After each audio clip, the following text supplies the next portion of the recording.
homage to Buddha Shakyamuni, homage to Manjushri, homage to all the lineage masters. The supreme, profound and subtle Dharma is rarely encountered in eons. Now we hear and follow it. May we realize the Tathagata's meaning. To liberate beings, please generate bodhicitta before teaching. Now, let us continue our study of the Bodhicharyavatara. Yesterday, we discussed the preciousness of obtaining a human body endowed with freedoms and advantages. We also talked about the faults of not obtaining a human body, and once we have it, we must not waste it and should apply ourselves diligently. We will continue to discuss this part in more detail a bit later. Now, we continue explaining that we should not waste our human life endowed with freedoms and advantages after obtaining it. Some people agree that it is true that a human life with freedoms and advantages is hard to obtain. As we discussed yesterday, whether we look from the perspective of freedoms or advantages, if we examine both aspects, anyone with wisdom will realize that a human body is truly not easy to come by. But some people might also think that though it is not easy to obtain a human body, well, it should be fine. Anyway, I have already obtained this human body, so I can take my time with Dharma practice. No hurry. Some people may think this way, especially some lay practitioners. They often put off their practice and think, I'll really study the Dharma or even become ordained after I retire, or I will start practicing after my children finish school, get married, and find jobs. Some people also think, after I complete my business, after I succeed in this or that matter, then I'll start to generate bodhicitta, take the bodhisattva vow, and so on. Many people just keep postponing their Dharma practice until the very end.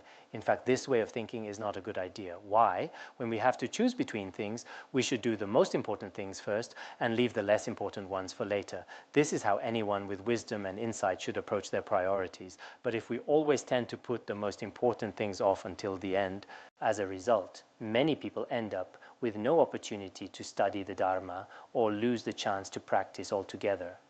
Yet, when it comes to unnecessary 8 worldly concerns or all sorts of trivial worldly matters, some people act on them right away. This is quite common. We can see this clearly in society. Therefore, I feel that monastics or genuine practitioners are truly admirable and remarkable. Why is that? Because for them, spiritual growth or practicing the Dharma is their top priority, no matter what their initial motivation for ordaining was. That's not the point. Generally, as a monastic, aside from studying the Dharma, they rarely put worldly matters first and Dharma study second.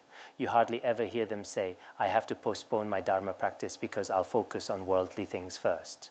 Because most of their ties and attachments to worldly matters have already been cut, I feel the authentic followers of Buddha Shakyamuni are truly remarkable. But for some lay people, due to the force of past karma and also closely related to their mindset in this life, so they find it hard to let go and tend to cling tightly to many things. So this key issue is their clinging. Some people can't let go of their wealth, some can't let go of their relationships, and some can't let go of their family, parents, and so on. As a result, this most important matter of practicing the Dharma often gets delayed and fails to succeed. Therefore, now that we have obtained this human body, we should rethink its value through reflecting on our past life experiences and considering our future direction and prospects. For most of us in our short lives of just a few decades, we care a lot and think about all these things. This is something we know ourselves clearly. What will my life be like when I get old? Where will I live? I wonder what I'll eat then. We think about all these things, but most people seldom consider, after this life is over, what comes next, how the future life will be. Most of their energy is focused on this life. You can look around and see how many people in the world truly care about their future and are practicing the Dharma. This is not looking at others' faults, but sincerely reflecting on ourselves. Ask ourselves, what is it that occupies our mind every day? By comparison, great masters' attitudes are completely different. When our teacher, His Holiness Jigme Phuntsok Rinpoche, was alive, he often said in class, for me, when it comes to this life and future lives, I put most of my energy into preparing for future lives. But for many of us, Is this really the case? Every day we can reflect on how we spend our time. As monastics, I think we are doing a bit better in this regard. We have time for study, contemplation, and recitation. But for many lay people, time is truly very limited, and they may not have much choice for various reasons. Still, I want to remind everyone that though things in these few decades are important, even more important is the long-term goal for all our future lives. Anyone with wisdom cannot ignore this. So, if today some people think, now that I have this human body, I can take my time to study the Dharma later, there's nothing wrong with that, right? If you think this way, it's not quite right. Why? Because if our human body could last forever, if it could remain in this world permanently, then maybe it would be fine. But in reality, that's not the case. Our time in this world, these few decades of human life, is extremely short. So here, the author gives us some advice on this point. Although on days such as today, I may be healthy, fed, and safe, life will deceive me in an instant. This body's a momentary loan. Literally, this verse means that even if I have no illness at this moment and have everything I need, food, clothing, nothing lacking, and there are no obstacles from humans or non-humans, none still, my lifespan is impermanent, momentary, and my body too is just a temporary thing, like a borrowed object. So we really shouldn't think, I'll study later, I'll practice well later. We really can't afford to think this way. Whenever you feel the wish to become ordained, do it right away. Whenever you want to study the Dharma, start immediately. Don't keep putting it off. If you keep delaying, in the end, the opportunity for practice will be blown away like the wind, and you'll lose it. That would be a real pity.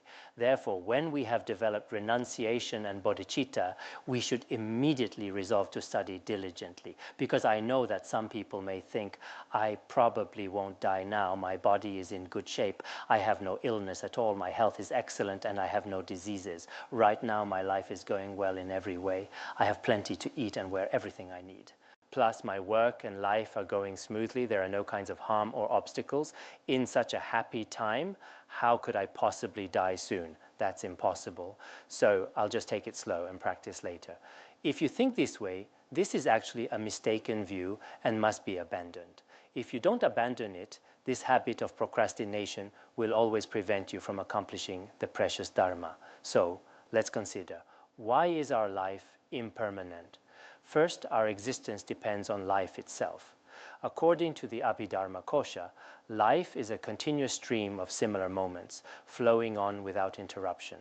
Within the human realm, this continuity, or the continuum of the same kind, is called lifespan. But our lifespan as humans is not something stable or reliable. The Buddha also said in the sutras that life is like water flowing down a mountain, like a mountain waterfall, never stopping, not even for a moment. Its continuum never ceases. If we observe closely from our own perspective, or whether we look at others, the so-called life sometimes is truly a matter of a single instant. Especially when we are traveling by car or by plane, we can really feel this. In one moment we are alive in this world, in the next we may have already left it. Sometimes when riding in a car we can feel quite worried because although science is advanced now and we rely on all kinds of vehicles for convenience, accidents may occur unexpectedly. According to some statistics, every year there are hundreds of thousands of deaths from traffic accidents worldwide. Globally, over 500,000 people die this way each year. In China alone, it's said that more than 100,000 people die in traffic accidents every year. So sometimes we say, I won't die today, but in reality, many people cannot be sure of that. Especially in big cities where people often travel by car, this is even more common. In one moment, you are alive in this world, and in the next, you could become an intermediate state being. This is possible. So whether you are riding in a car or just walking or a sudden illness strikes, you could leave the world instantly. Not long ago, a few classmates and teachers of ours gathered together. In our class, there are only 2 monastics, and the others are all lay people. One of our teachers said, in 20 years, these 2 masters by my side will definitely still be alive, and I think I probably will be too. At the time, I thought maybe that's possible. I can't say it's impossible, but on the other hand, even though he is our teacher, his contemplation of impermanence is not very strong, because the statement of definitely still alive, in fact, there's no way to be certain about that. I thought, There's no way to be so sure.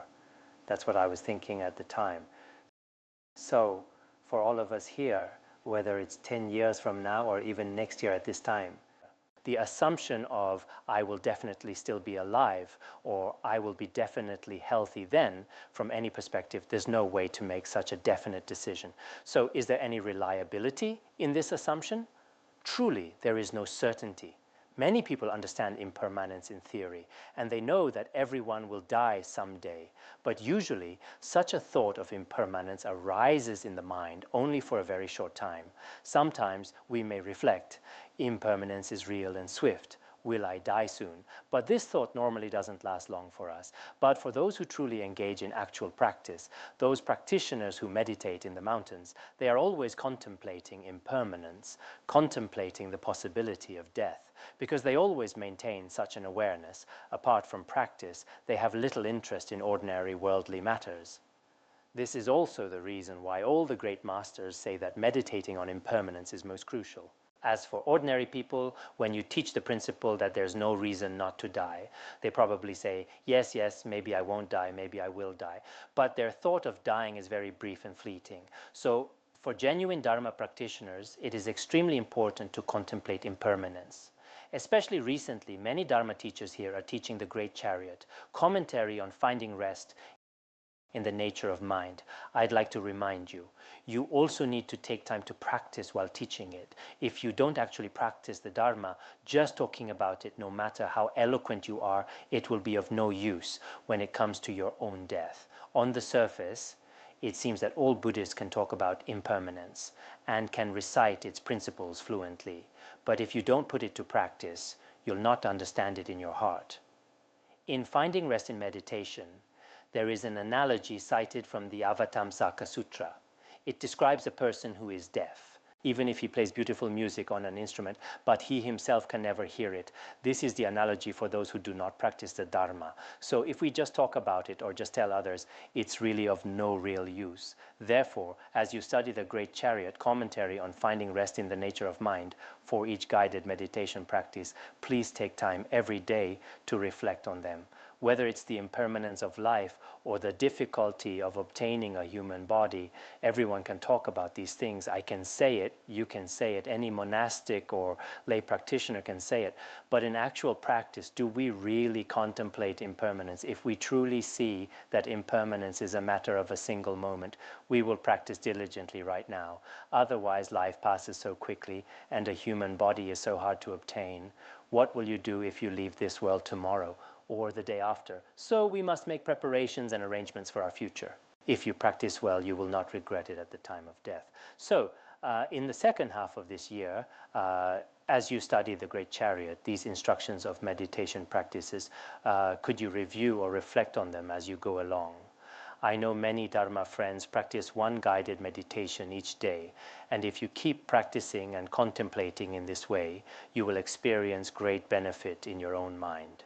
This is why, for many people in our academy, their practice goes smoothly, whether they cultivate Bodhicitta or practice Vajrayana.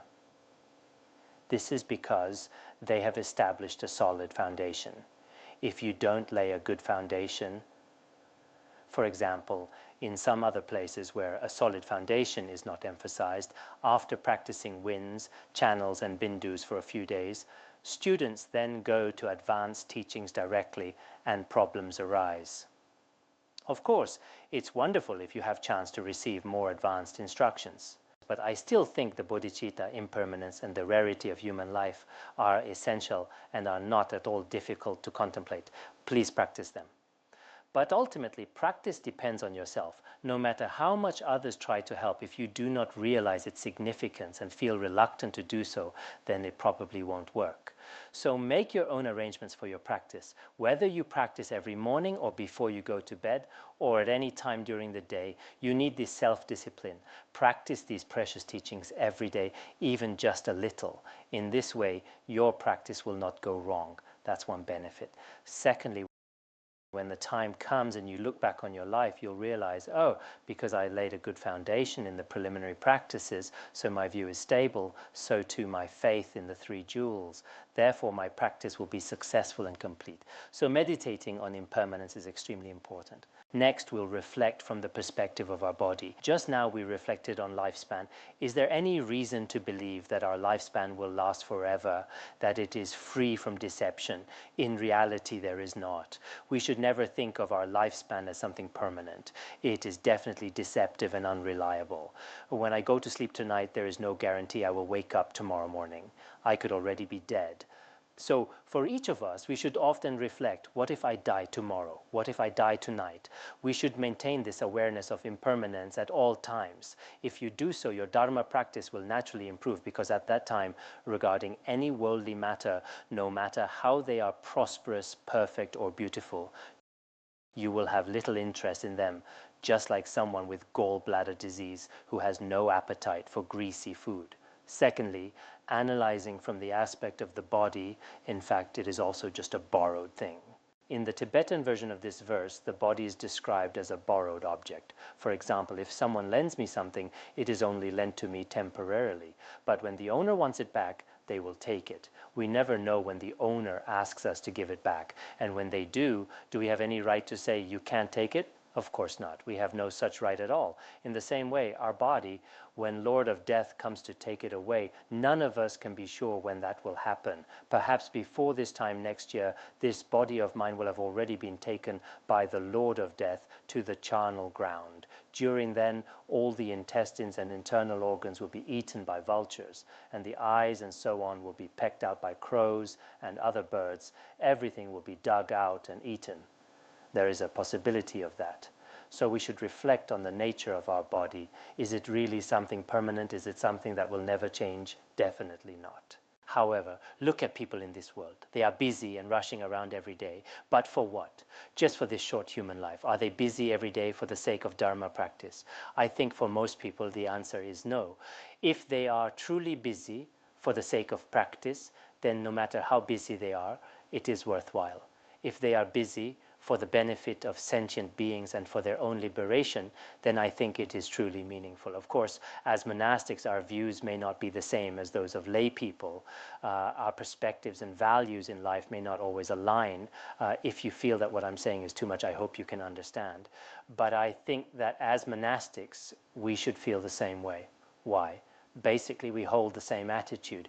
In this short human life, we should give rise to an extraordinary motivation and do something meaningful for the sake of future lives and all beings. This is the aspiration each of us should have. Therefore, I hope that in this brief human life, you will set a clear goal for your Dharma practice.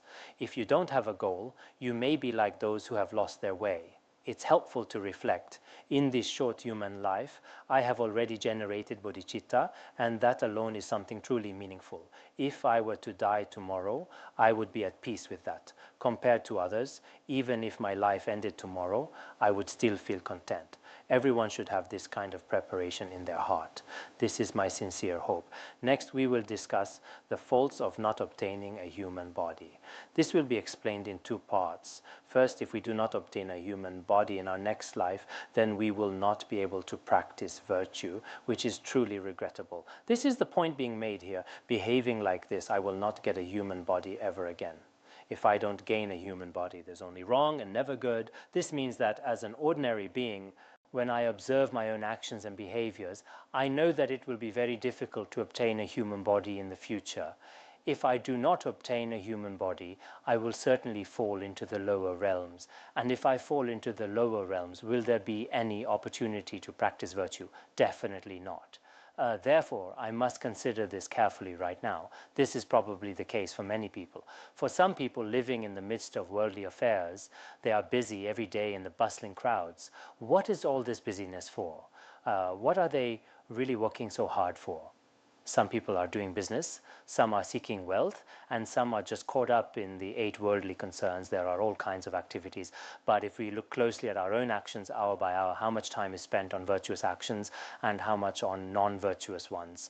Some people may have committed many non-virtuous actions in the first half of their life, but now they have turned things around. So this is a new turning point in their life, as now they are practicing virtue. If that is the case, I believe there will definitely be a chance for liberation in the next life. Even if not, at least they will not fall into the 3 lower realms. But if we don't change and keep acting like some people do now, killing, engaging in sexual misconduct, lying every day, and this can go on endlessly, if every day our mind is filled with negative thoughts, never practicing virtue at all, then with such actions there is no need to mention the 3 kinds of enlightenment: Sravaka, Pratyeka Buddha, or Bodhisattva, or even Buddhahood. These are completely out of reach. Even the status of a human rebirth in the higher realms cannot be guaranteed at all. If that is the case and we do not obtain a human body, then we will certainly fall into the 3 lower realms. No matter which of the lower realms it is terrifying. From a human perspective, we might think being an animal is not so bad, but once we become an animal, is there any chance to practice virtue? Absolutely not. We can see this with yaks, camels, and so on. Whether intentionally or unintentionally, every day, most of them are constantly creating negative karma. Is there any opportunity for them to practice virtue? No, there is not. So if we look at the stories of Buddhist scriptures, there are far more beings doing negative actions, and so many beings fall into lower realms. When Buddha Shakyamuni was in the world, once the Naga king invited him to the Naga palace. The Buddha displayed miraculous powers and went to the Naga palace to accept offerings. At that time, the Naga king said to Buddha Shakyamuni, "When I was first born in the Naga palace, there were very few beings being reborn as Nagas. But gradually, the number has increased, and now even the Naga palace cannot hold them all. It's just like our old assembly hall could not hold all the monastics." At that time, the Naga palace was extremely crowded with beings. He asked the Buddha, "What do you think is the reason for this?" The Buddha replied, "In this human world, there are many people who create negative karma, and the number has been increasing.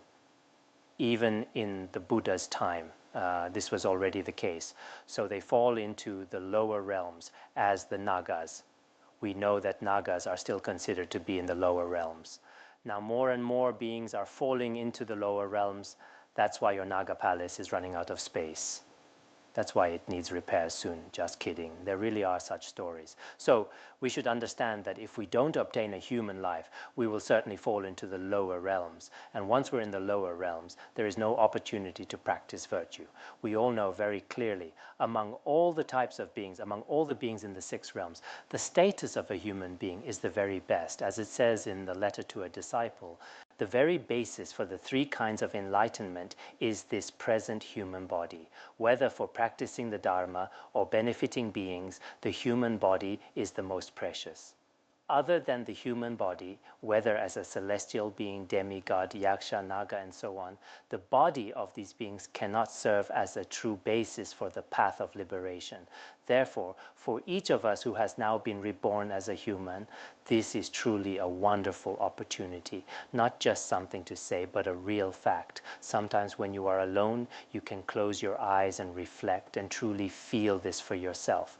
I do this myself as well. When no one else is around, I close the door and reflect in my heart. Sometimes I feel, how fortunate I am to have encountered such wonderful teachings in this life is truly not bad. But then I also feel a bit ashamed because the time for practice is so short. Sometimes I feel no matter what, this life has not been wasted. Compared to those my age, or those I went to school with after all, I chose this path of liberation myself, and over nearly 20 years on this path, I have never once regretted becoming ordained. I have never envied the worldly happiness and pleasures of others. Such thoughts have never arisen. At the beginning, I sometimes thought, maybe their worldly life is really wonderful. It's true, sometimes I felt that way, but I never thought, I made the wrong choice. But now whenever I see the life of worldly people, I would never think their life is so wonderful. How nice it would be to have that. I do not have that kind of thought anymore. This is the blessing of the 3 jewels. I feel that our human life is truly extremely rare. To use such a rare human life for Dharma practice is the very best use of it. Of course, the best is if you have the conditions to become ordained, to practice as a monastic. If you don't have the conditions to ordain, then whether you are from the West or the East, practicing the Dharma as a lay person is also very good. This is also a good way to live. No matter what, there are even government officials and many farmers and herders in less privileged circumstances who also practice as well. The key is relying on yourself. If you are a good practitioner, you can adjust yourself and set your life straight. I truly believe this. I have also met some people who are like servants in front of others. These people really have no freedom at all, that they have to work over 10 hours a day. I have met someone like this. He was very devout and really wanted to study the Dharma, but he was always under someone else's control, a rather special case. But even so, he would recite mantras and read Dharma books secretly. So, as a human being, the key is yourself, your own effort. Suitable vessel for the path of liberation. Therefore, for all of us this time, luckily, we have not been reborn as animals, nor have we been reborn in border regions. We are fortunate to have heard the name of Buddhas again. Now, after taking refuge in the Buddha, if we do not cherish this time, it will be extremely difficult to obtain such an opportunity again, even in millions of eons. If we do not obtain such a human body and instead are reborn in the 3 lower realms, then there is nothing more to say. There is simply no way to practice virtue. We have discussed this many times before.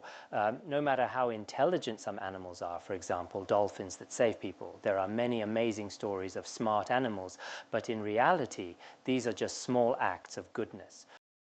To truly give rise to renunciation, to give rise to bodhicitta, the cause of liberation, to become a suitable vessel for the causes of liberation, is extremely difficult for any animal, except in rare cases, as described in the extensive biography of Buddha Shakyamuni. The Buddha would manifest as different animals, such as a horse. Of course, as humans, we can only perceive humans and animals. We cannot see beings in other realms, such as hungry ghosts and hell beings. But we should know if we were really reborn there would be no chance to practice at all. We wouldn't even have the freedom to live our life. If we do not even have the space to live, how could there possibly be any chance to practice or do good? It's simply impossible. When we hear this teaching, we better not think this is just a Buddhist saying or just a tradition. Every principle in Buddhism can be proven one by one through scriptural evidence and reasoning. This is something everyone should have deep confidence in. If you have any doubts, you can raise your hand. I was thinking today for the Buddhist logic. We might later learn the 2nd chapter of the commentary on valid cognition. That chapter mainly establishes Buddha Shakyamuni as the one with valid cognition. If you study this chapter, you will develop even greater faith in Buddha Shakyamuni. If you have complete trust in the Buddha, then you will have confidence in the Buddha's teachings and in all the profound principles of cause and effect. So I hope that you will first generate faith in the Dharma and then develop the cherished and joyful mind, since now you have obtained a human body and can practice the Dharma. Don't always approach your life with a negative attitude, thinking, oh, I have already become ordained, I am already studying Buddhism, but so many people are against me. Did I make a mistake? What should I do? If it really doesn't work out, maybe I'll just stop practicing after a while. Maybe I'll just follow everyone else. Don't think like that. No matter what difficulties you encounter now, your faith and understanding must not waver. When we meet some people, sometimes we go along with them, say what they want to hear, and that's fine. There's nothing wrong with that.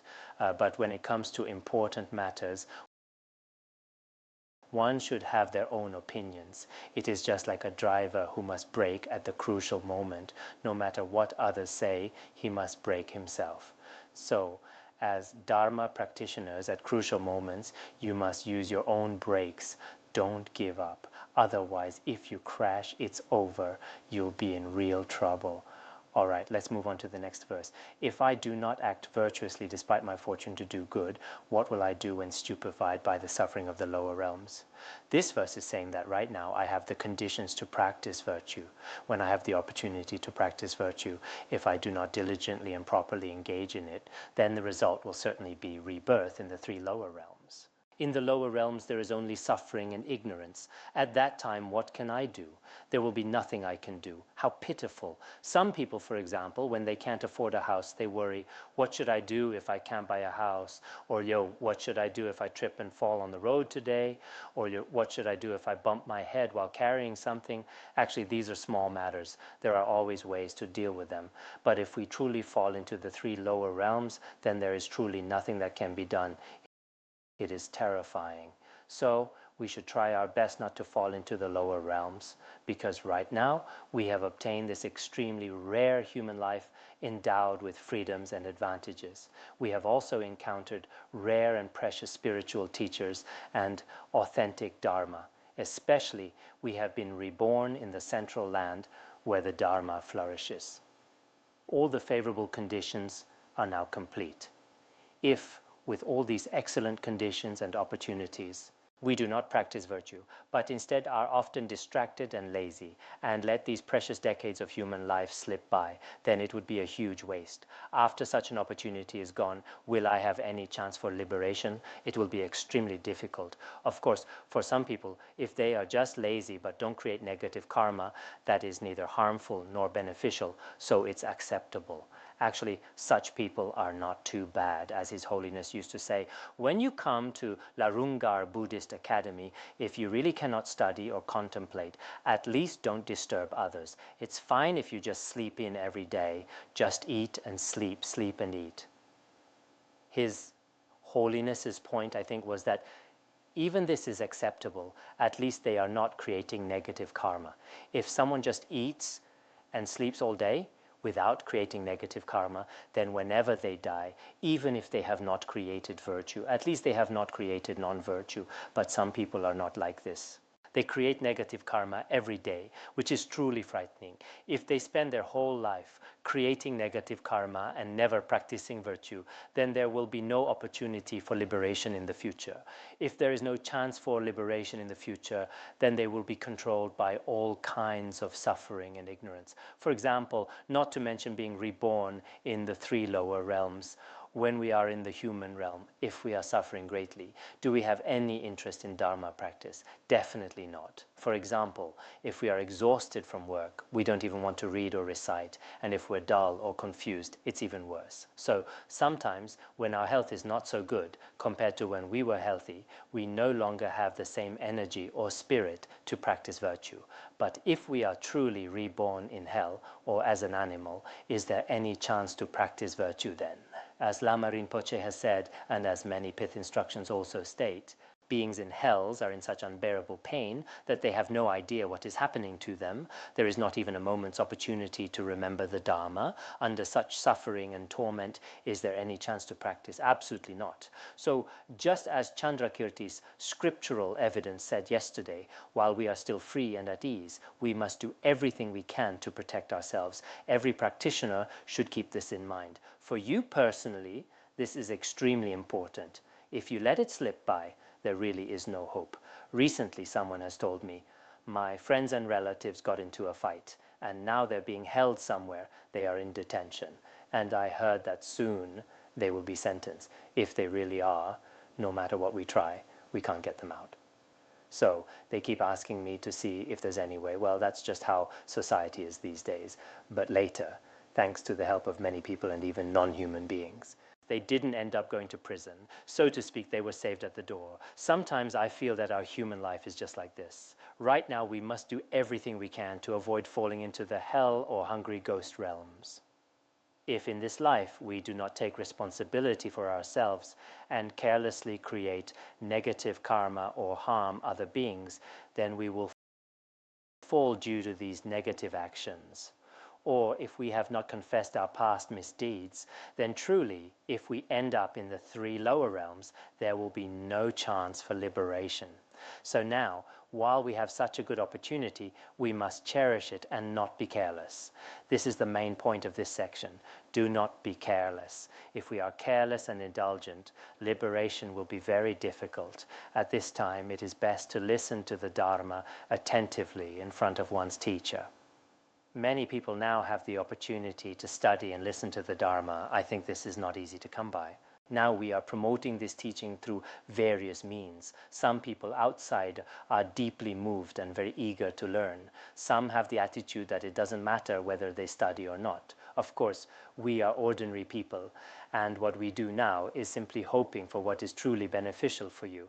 But looking at history, some truly great spiritual teachers found that when they were teaching, if the students didn't cherish the opportunity, at such times they might not have much interest in continuing to teach. I remember in the Memoirs of Shadow and Dust, there is an episode about Master Yin Guang. It says that in the beginning, when he was teaching the Dharma in Shanghai, there were huge crowds, but gradually, even though there were thousands at first, the numbers slowly dwindled until there were very few left. Later, Master Yin Guang developed a strong sense of renunciation. He said, now, as I am giving these teachings, for many people it seems they don't really study seriously. In that case, there isn't much point. After that, he focused mainly on personal practice and no longer made teaching the Dharma his main activity. So, when the right conditions come together, we really should hold on to the Dharma that is truly helpful and beneficial for us and not give up. I see that some Dharma friends are very enthusiastic about Dharma. They have real confidence in whatever practice they undertake. But some people, perhaps due to their personality or other reasons, are quite enthusiastic at first, but gradually lose their motivation. This is not good, because this opportunity is truly rare. Especially when you have good spiritual teachers and Dharma friends around you, it is best not to leave them. Recently, when we were outside, I told some Dharma friends there, you should really study well now. If you fall away from this, I won't be able to find you again. It's like looking for a needle in a haystack. It's impossible. This is the only way I can help. Of course, other teachers may have other skillful means, but for me, to teach the Dharma is the only way. If your mind stream gains even a little benefit, and you can be more cautious of your actions based on the law of karma, then this is the greatest achievement of this human life. So, for myself as well, whenever I think of the kindness of His Holiness Jigme Phuntsok Rinpoche, I often reflect on this. If our Guru had not taught us the Sutrayana and Vajrayana teachings all these years, if we hadn't received these teachings for so many years, what would our lives be like now? I often reflect on this point.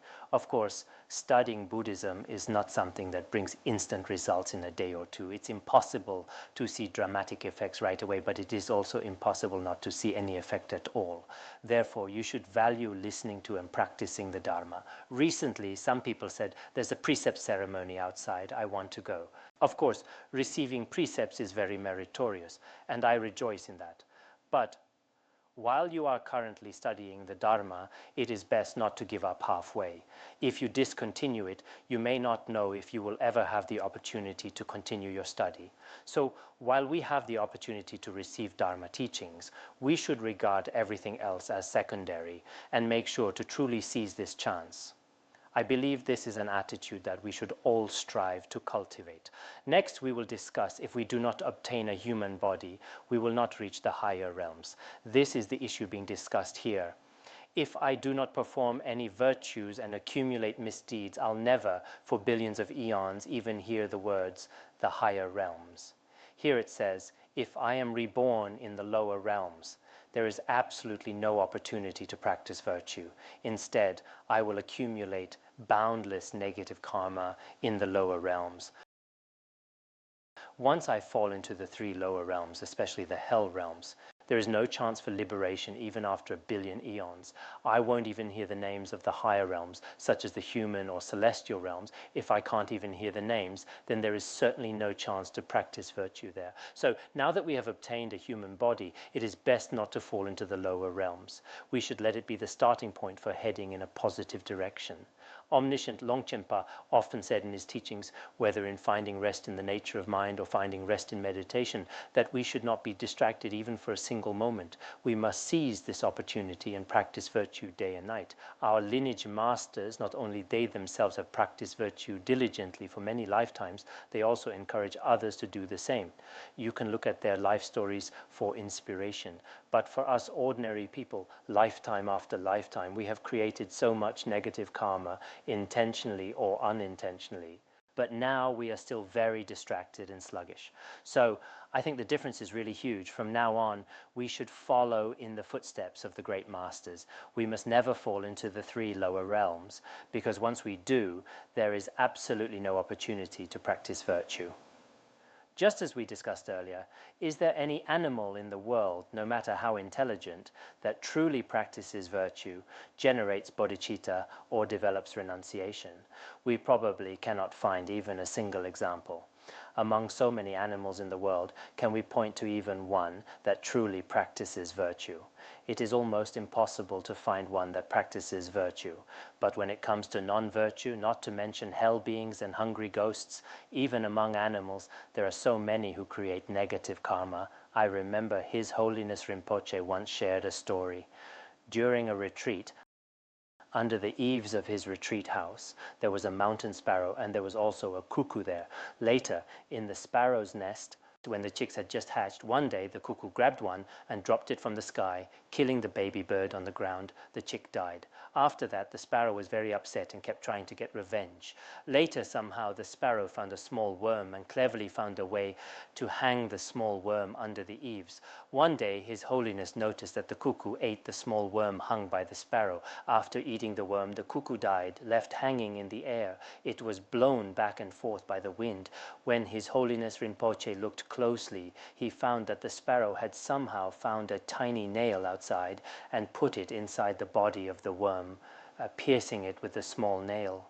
One end of the nail was tied with a thin string, and the other end was tied to the eaves, so it hung down. The cuckoo thought it was just a worm, so it immediately ate it, not knowing there was a nail inside. After eating it, the nail got stuck in its stomach and it died hanging there. So His Holiness thought this method was even more clever than what humans might come up with. Sometimes it's really difficult for people to catch a cuckoo, and it might take a lot of effort, but not be as clever as the sparrow's trick. So in creating negative karma, some animals are even more resourceful than humans. When we studied opening the door to the Dharma, it was also mentioned that for animals, whatever virtues, whether it's generating bodhicitta, reciting mantras, or circumambulating stupas, they simply cannot do any. Their karma is so deep. But when it comes to creating negative karma, whether it's anger, greed, or jealousy, they are capable of all kinds of non-virtue, even the most serious ones. For example, sexual misconduct, stealing like rats, and so on. Even rats and other animals in the human world have all these faults. So if we are really reborn there, the consequences are truly terrifying and unimaginable. Sometimes just by observing the animals around us, we can see this clearly. Yesterday, the ducks and geese near my neighbor's cabin were fighting each other. While fighting, they were holding sticks in their beaks and fighting fiercely. Not just a little, but really going at it. The other chickens and ducks nearby didn't even dare to watch. They hid far away in their nests, just watching the fight from a distance. A few bolder ones tried to intervene, but couldn't stop them. Even when people tried to break it up, it didn't work. These are real events. So, in creating negative karma, they are capable in every way. I heard that at our academy, there is an old monk who released some ducks and geese recently. He was afraid they would commit sexual misconduct, so he tried to separate the males from the females every day. Some Dharma friends said, they won't violate that, they haven't taken the 5 precepts. But the old monk insisted that no matter what, the men's and women's dormitories must be kept separate. He was very strict about this every day.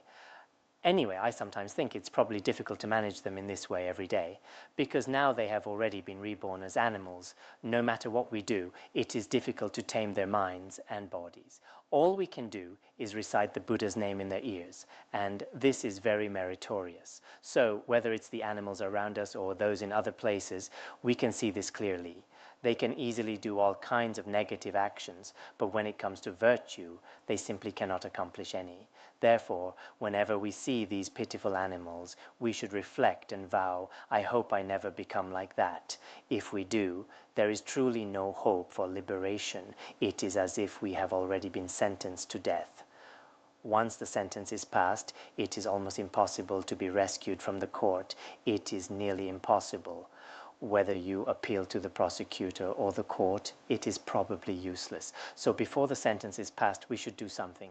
I think the advice that person gave was right. He hoped his relative would not be sentenced, because once sentenced, there is nothing we can do. He was quite wise. So for every practitioner, when we have this human body, we should try not to fall into the lower realms. If we do not fall into the lower realms and have even a little bodhicitta in our mind stream, then in the future we may obtain a human body again. It is very likely that the past virtuous roots in our mind streams will have a chance to ripen, so that at that time we may meet our guru again. Some people say, Since I was young, I met my guru, and I always felt that my guru was so compassionate. This may be due to my virtuous roots from a previous life. Indeed, whether in worldly or spiritual matters, these roots are often present from childhood. This is also very common in worldly life. There is a psychologist and psychiatrist abroad who wrote a book, and in it, he described one of his patients. This patient of the doctor, she was said to be the reincarnation of the world-famous singer Marilyn Monroe. So what did she say? Ever since she was a child, she remembered her past life. She could sing the songs that Monroe used to sing, and memories of her previous life would vividly appear in her mind. Later, some people found this very suspicious, so they conducted some hypnosis experiments with her. During her hypnosis, they found that she could recall many private details from Monroe's life that no one else knew. Because Monroe was quite famous at that time, many historians specifically studied her life. But there were things they simply could not know, yet under hypnosis she could describe them. At night she would completely become like Monroe. Her voice was very similar, and her personality and mindset were also very much alike. So now many people believe that she was indeed Monroe's reincarnation, and gradually accept that people do have past and future lives. So from these real life stories and even modern science, we can see that we do have past and future lives. We can discover that each of us has both previous and future lives. So if we can obtain a human body again, our affinity for Mahayana Buddhism may have a chance to awaken, and perhaps we will be practitioners again in our next life. But if we are reborn as animals or in hell, even if the seeds are there in our mind stream, it may take hundreds of eons or a very long time before there is a chance for them to ripen again. But in the lower realms, this is simply impossible. So now as humans, no matter how busy we are, we still have the opportunity to recite the mantra of Avalokiteshvara. But do animals or beings in hell have this opportunity? It's easy to imagine, they simply don't. We should reflect on this. So while we're studying the Dharma, we must always remember how precious this opportunity to study is. This is extremely important. Next, for the reason of the rarity of human life, we'll discuss it from both scriptural evidence and reasoning. First, from scriptural evidence. Therefore, the Bhagavan taught gaining a human body is as hard as for a turtle to stick its neck through a yoke tossed on the vast seas. This analogy should be very familiar to everyone. If anyone wonders and would like to know what scriptural basis is there for the rarity of human life, our compassionate Buddha had taught this in the Samyukta Agama, the Kusuma Sutra, and many other Mahayana scriptures. A human life is indeed extremely rare, and the Buddha used the analogy to explain it. Imagine the entire 3,000-fold world system as a vast ocean, and at the bottom of this ocean is a blind turtle. Once every 100 years, the blind turtle comes up to the surface. On the surface, there is a wooden yoke with a small hole in it. The yoke is blown east and west by the wind, never staying in one place. It has no fixed position. But sometimes, by chance, the yoke's hole and the turtle's neck may meet, so they might encounter each other on extremely rare occasions. Of course, this is a hypothetical scenario. There is a possibility. One could say they would never meet, but is there any reason for that? From the perspective of Buddhist logic, no one can give such a reason, because there is always a chance, however rare, that they might meet. So, from the perspective of Buddhist logic, it is not absolutely impossible. They could meet, however rarely. There is no definitive logical proof in the world to say otherwise. This is called a similar reason. This is something everyone should understand as we study Buddhist logic. Since it is indeterminate, there is a possibility they could meet. But obtaining a human body is even more difficult than that. This statement is also mentioned in the commentary on Treasury of Precious Qualities. Some people may argue, there are so many humans, it can't be that rare. But compared to animals, hell beings, or hungry ghosts, the number of humans is truly very small. For example, consider the number of beings in an anthill, a lake, or a forest. Compared to that, even a city of several million people is nothing at all. Especially those who actually practice virtue are extremely rare. Jetson Milarepa once said to a hunter, Buddha said that a human body is extremely rare, but for those who create negative karma like you, it is not so rare. Although we may think there are a lot of people, the number of animals in just a small area already far exceeds the total human population, especially those who have a human life endowed with freedoms and advantages are truly rare. whether in big cities or elsewhere. So, the analogies in the sutras mainly refer to those who practice the Dharma and possess a precious human body. If you look at it this way, among millions of people, how many truly practice virtue day and night and aspire to liberation? Is it 1 in 10,000 or 1 in a million? We can estimate this for ourselves. So the Buddha said, those who truly practice virtue and understand the value of this and future lives are extremely rare. This is the reason. There are also other scriptures, such as the teaching to Nanda on dwelling in the womb, which also mention this point. For example, if you scatter mustard seeds over the eye of a needle, it is almost impossible for any to stay in the eye of the needle. Obtaining a human body is even more difficult than that. Some scriptures use the analogy of the Udumbara flower, which is extremely rare, to illustrate the rarity of human life.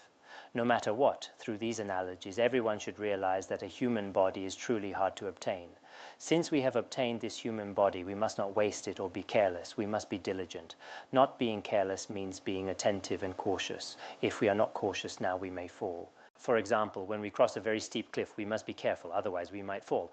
Recently, when we were putting up some sacred objects above the main gate, some lamas climbed up there, and once they were up, they realized it was 5 or 6 stories high and got very scared. So they held on tightly and didn't dare let go of anything. If we have this same attitude, a real fear of the lower realms, then we will definitely practice well and think, I have to think for my next life. Many great masters of the past were just like this. But nowadays, some people have the attitude, if I fall into the lower realms, so be it.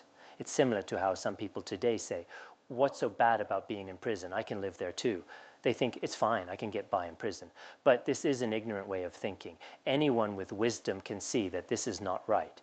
In the same way, if we think, I have a human body, if I fall into a lower realm, if I become an animal, so be it, then this is a wrong view we have because of ignorance. We should never allow ourselves to fall into the lower realms. Everyone should have this determination in their heart. With this resolve, we will practice diligently. All right, that's all for today.